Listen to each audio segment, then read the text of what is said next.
Welcome into another edition of Mavs Latest. I'm Josyah Howard, and before we start anything today, please subscribe down below. Please leave any comments you got for me as I'm going through things.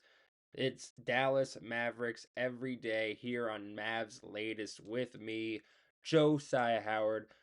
But let's start here because Najee Marshall, he it was participating in events like Swin City League, and he sat down with some reporters and they asked him who would be his ultimate starting lineup, Dallas Mavericks edition, and he says Jason Kidd, Kyrie Irving, Michael Finley, Dirk, and Tyson Chandler. And obviously, one name left off the list is former Mavs guard Luka Doncic.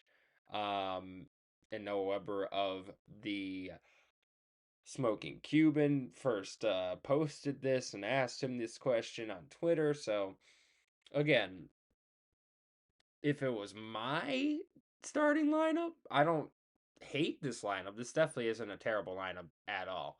Um, I would probably have gone if I'm going more like for just the best players that have played for that team at each position, I'd still probably go Kyrie and Luka. Instead of Michael Finley, I'd probably go Mark Aguirre, actually, if we're talking just in terms of Mavs history and Mavs lore. Michael Finley, also, of course, a former All Star with the team and had a great career with the team.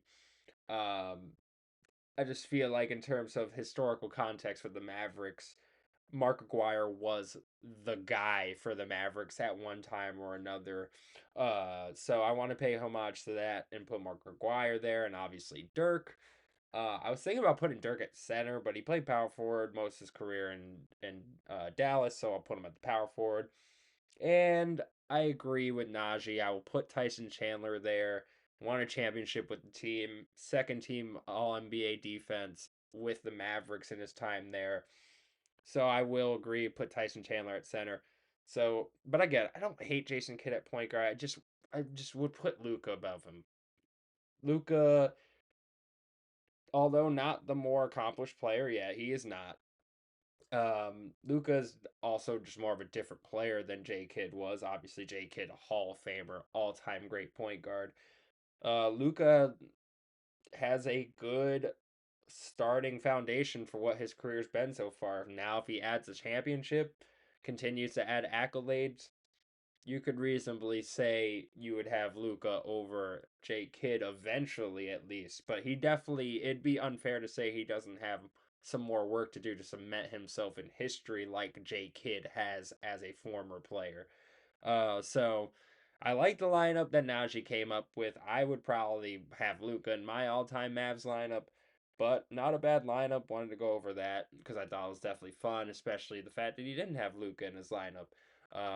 Was interesting. I think he was probably trying to show some love to his head coach and Jason Kidd. So I don't also hate him picking Jason Kidd as well because that's basically it's between Jason Kidd and Luka to me in that swap. And Michael Finley's a great choice at the three. Again, I just kind of wanted to show some homage to Aguirre there, but yeah, I am a little stuck that he didn't put Luka on there, but I digress a little bit. So that is his lineup: Jason Kidd, Kyrie Irving, Michael Finley, Dirk Nowitzki, and Tyson Chandler. But speaking of Luka and Luka not making that list, Kyrie Irving was on his Twitch once again, and he brought up a story involving Luka Doncic in a practice that shows that, to Kyrie at least, why Luka is one of the best scorers in the league. He says he's probably given you like 60, 18, and 18. I witnessed him give somebody 24 points in just 3 minutes of time.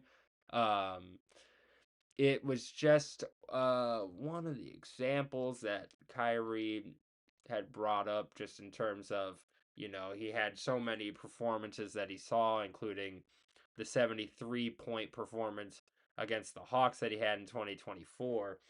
But just a shout out to Kyrie for still bringing that relationship to the forefront with him and Luka, and not letting that trade get in between that, and still showing love publicly when it comes to Luka Doncic. It's just fun to see. So, again, 24 points in 3 minutes in a practice is crazy work. Crazy, crazy work. I don't know who he gave 24 points to in 3 minutes, but I'm sorry, whoever that was. I'm sorry you had to deal with that. I apologize. So I don't know if he just got mad in practice. I don't know if he was just hot. I don't know if someone triggered him. I don't know what happened. But if you getting, I don't care who it is, bro. You got to switch if you getting 24 points in 3 minutes. I'm sorry, you got to switch that. I don't care if it's practice or a real game. You got to switch that. So yeah, Luka Doncic apparently gave somebody 24 points in 3 minutes worth of practice time, according to Kyrie Irving on his Twitch stream.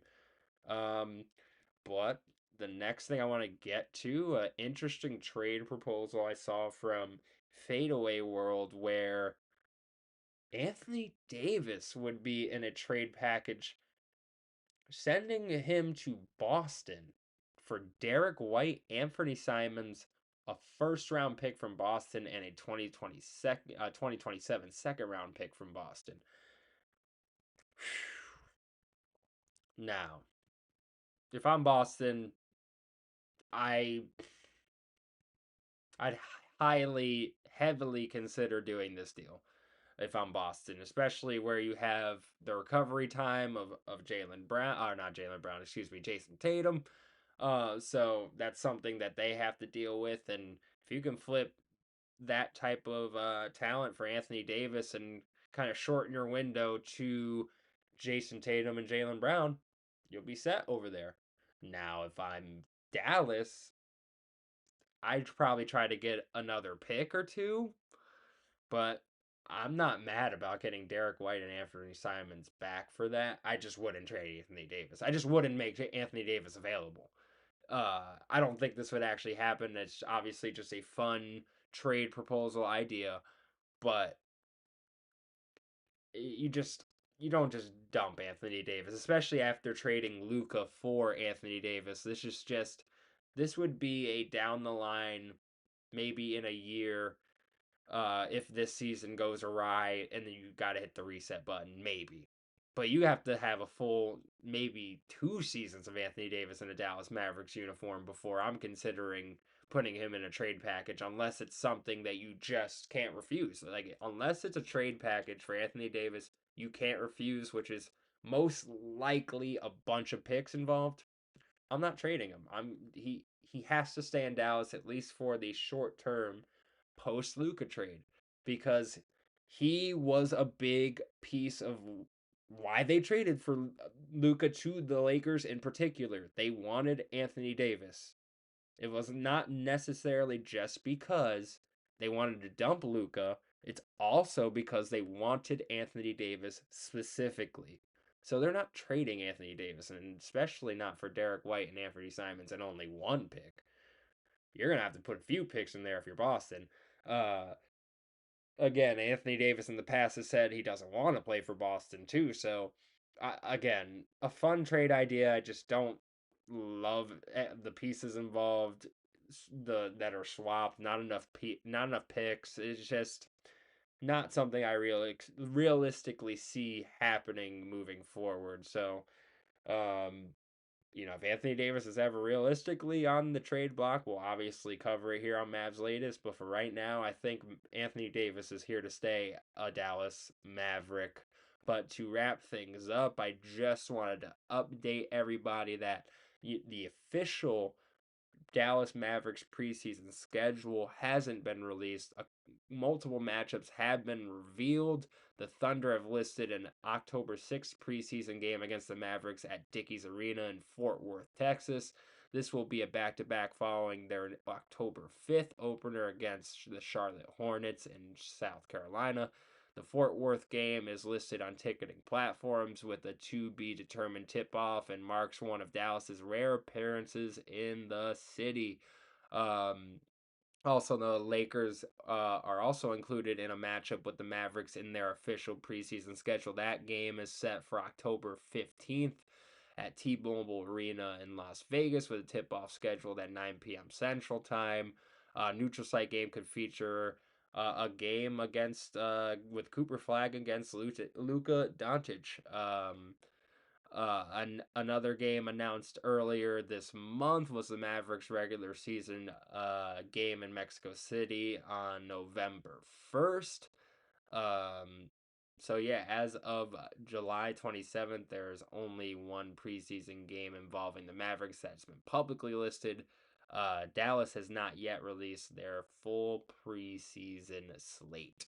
Uh, so yeah, if you're trying to catch a preseason game in Fort Worth, that will be against the Thunder October 6th. More info to be released. But this has been Mavs Latest. I'm Josyah Howard. Again, please subscribe down below. Please leave any comment you got for me down below.